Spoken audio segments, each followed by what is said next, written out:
अब देखो, भले ही कुछ लोग इसे सिनेमा ना बोले, बट मार्वल सिनेमैटिक यूनिवर्स की मूवीज एक सिनेमैटिक अचीवमेंट है। इनकी सारी मूवीज क्रिटिकली तो अच्छी नहीं होती, मगर बॉक्स ऑफिस सक्सेस तो होती ही है, along with high performing sequels के साथ। और आगे बढ़ने से पहले, हेलो एवरीवन, मैं हूं पीजे और आप देख रहे हैं पीजे एक्सप्लेन। आज तक किसी भी फिल्म सीरीज ने इतनी ज्यादा जहमत नहीं उठाई है बाउंड्रीज को पार करते हुए। इन्होंने अपनी इंटरकनेक्टेड कहानियों को दिखाया एक वन लार्ज यूनिवर्स में, वो भी एक दशक से भी ज्यादा। और इस एमसीयू को टक्कर देने के लिए बस कुछ ही यूनिवर्सेस एग्जिस्ट करती हैं, जैसे कि विजार्डिंग वर्ल्ड या फिर स्टार वॉर्स यूनिवर्स। तो एक्चुअली में ये सब एमसीयू करता कैसे है? पहली बात तो इनकी प्रोडक्शन, प्लानिंग और मार्केटिंग नेक्स्ट लेवल की है, जिसमें कोई लेकिन नहीं लगा सकता। और उसके बाद आती है इनकी कास्टिंग का तरीका। ज्यादातर कुछ केसेस में हमें ये देखने को मिलता है कि मार्वल टैलेंटेड एक्टर्स और डायरेक्टर्स को हायर करता है जो बॉक्स ऑफिस में बहुत बड़ा नाम नहीं हुआ करते हैं। और ये बात मुझे मार्वल की पर्सनली बहुत अच्छी लगती है कि जो बैंकेबल मूवी स्टार्स वो बाद में रखता है और टैलेंट को पहले रखता है। फॉर एग्जाम्पल, रिपोर्ट्स के हिसाब से स्पाइडरमैन का रोल के लिए मार्वल ने हजारों एक्टर्स का ऑडिशन किया था, जिसमें टॉम हॉलैंड का सिलेक्शन हुआ, क्योंकि उसकी कई खूबियों में से एक खूबी ये भी थी कि वो जिम्नास्ट बहुत अच्छा करता था।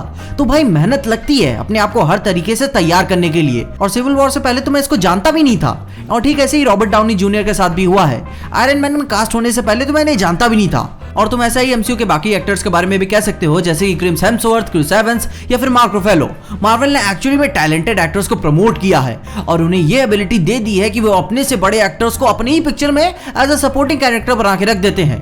बट बात यहाँ पे ये आती है कि मार्वल की प्लानिंग बहुत जोरदार है।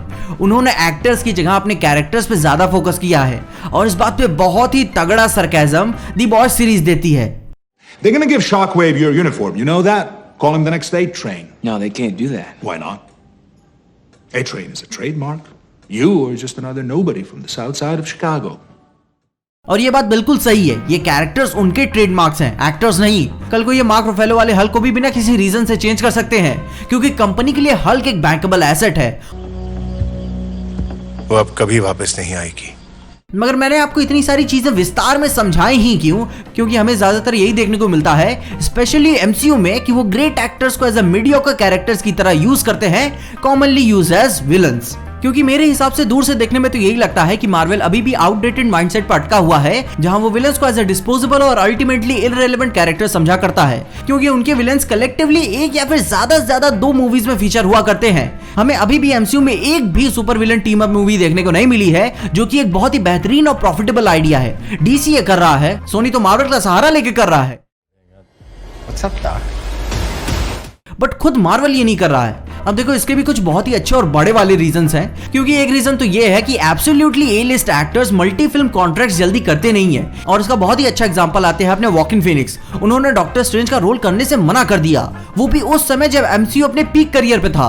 वो मल्टी फिल्म कॉन्ट्रैक्ट उठा के काफी पैसा कमा सकते थे, मगर उन्होंने यह ध्यान दिया कि मैं क्या कर सकता हूं और मुझे क्या करना पसंद है। मेन बात तो यही है। और हाँ, बाद में उन्होंने अपना डिप्लोमेटिक आंसर दिया, जहां पे पूरी बातें क्लियर नहीं होती। अब देखो, बहुत ही बड़ी ए लेवल डायरेक्टर्स और एक्टर्स को हायर करना बहुत ही आसान बात नहीं होती। इस बात को अच्छे से एक एग्जांपल से ही समझो, जैसे कि मार्टिन स्कॉर्सेज़ी को ही बोलो कि वो एक मार्वल रिलेटेड सुपर हीरो बनाए।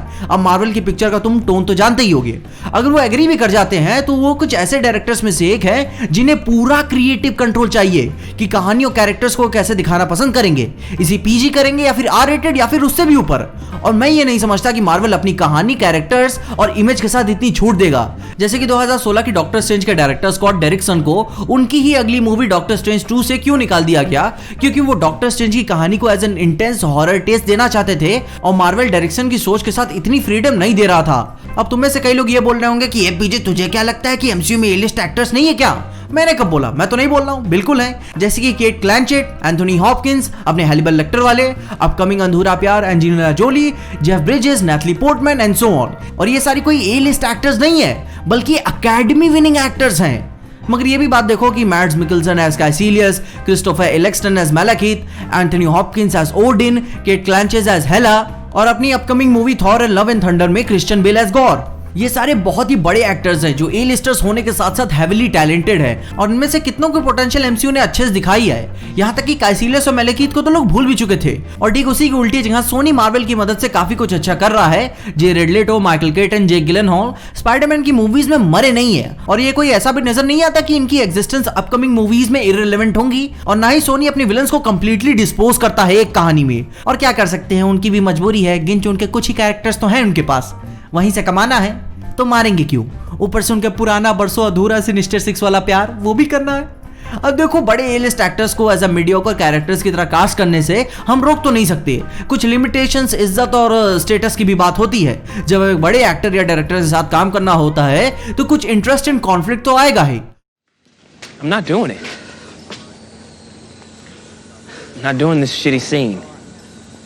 Well, that is way above my pay grade. Bring that up with Ashley, right? Right. और यही सबसे बड़ी दिक्कत है ए लिस्ट एक्टर्स के साथ, क्योंकि वो पब्लिक इमेज अब उस कैरेक्टर पे नहीं बल्कि उस एक्टर पे डिपेंड करने लगती है। उसको जैसा अच्छा लगेगा वो करेगा, और कौन सा स्टूडियो चाहता है कि उसके हाथ से कमांड चला जाए? ए लिस्ट टैलेंटेड पर्सनालिटीज को हायर कर स्टूडियो सेफ प्ले करता है, क्योंकि तब वो एक कैलकुलेटेड रिस्क होता है। उसके पास प्रमोशन में आ जाने भर से इंटरनेट पे आग लग जाती है, और स्टूडियो को ये समझ तो होती ही है कि इस एक्टर या डायरेक्टर को अपनी मूवी में ऐड करने से हम इतना तो कमा ही सकते हैं। बट इतने बड़े लेवल पे आ जाने से कुछ चीजें तो खोनी ही पड़ती हैं, जैसे कि बड़ा पैसा और क्रिएटिव कंट्रोल, ऑब्वियस सी बात है। और ये कोई इलेजिटिमेट आर्ग्यूमेंट नहीं है कि कुछ फर्क नहीं पड़ता, बिल्कुल पड़ता है। जैसे कि ओडिन कॉमिक्स में कैसे बैटल वॉरियर है, बट मूवीज में हमने इसे ऐसे देखा ही कहां। और सोच सकते हो कि अगर ये एंड गेम में होता तो क्या कर सकता था। अब देखो, बात हम यहाँ ये नहीं कर रहे हैं, एमसीयू काफी अच्छी वॉल्यूम में कंटेंट प्रोड्यूस करता है और अपने एम्बिशियस प्रोजेक्ट्स को लेकर हिट भी रहता है। अब हाँ, हर पिक्चर एक क्रिटिकल सक्सेस नहीं हो सकती कि एंट्री पे ही एक्सीलेंट हो, और इनकी कुछ मूवीज तो ये करना भी नहीं चाहती, ये दिख जाता है। लेकिन अगर कॉमर्शियली बात करें तो इनकी पिक्चरें दूसरे मायनों में बहुत ही अच्छी होती हैं। अब जहां हम बॉटम लाइन की बात कर रहे हैं तो मार्वल बहुत ही बेहतरीन अंडररेटेड टैलेंट को लाकर प्रमोट कर रहा है, मगर इतनी थॉट प्रोवोकिंग अच्छाइयों और जनता की भलाई के सोच के साथ एक ग्रीडी बिजनेस स्मेल भी आती है। They can do what the fuck they want with their actors, characters and movies. बस बहुत बड़े ए लिस्ट पर्सनैलिटीज के पास इनकी पकड़ नहीं जाती है। बट अगर फिर भी उन्होंने अपनी ये काबिलियत कमाई है तो क्या वे ये बात डिजर्व करते हैं? कमेंट्स में अपनी राय जरूर बताइएगा, और आप क्या सोचते हैं इस पॉइंट के बारे में वो भी बताना। और अगर आपको इस वीडियो में देखा कुछ भी अच्छा लगा, खुशी या मजा आया तो लाइक मार दो इस वीडियो को। इस चैनल पे कहीं से भी नया आ गए हो तो सब्सक्राइब तो हमारे देना इस चैनल को। और अगर आपको वीडियो ज्यादा ही अच्छी लग गई तो अपने दोस्तों शेयर कर देना। मेरे इंस्टाग्राम और ट्विटर हैंडल्स आपको नीचे ही डिस्क्रिप्शन मिल जाएंगे। और देखते रहिए पीजे एक्सप्लेन।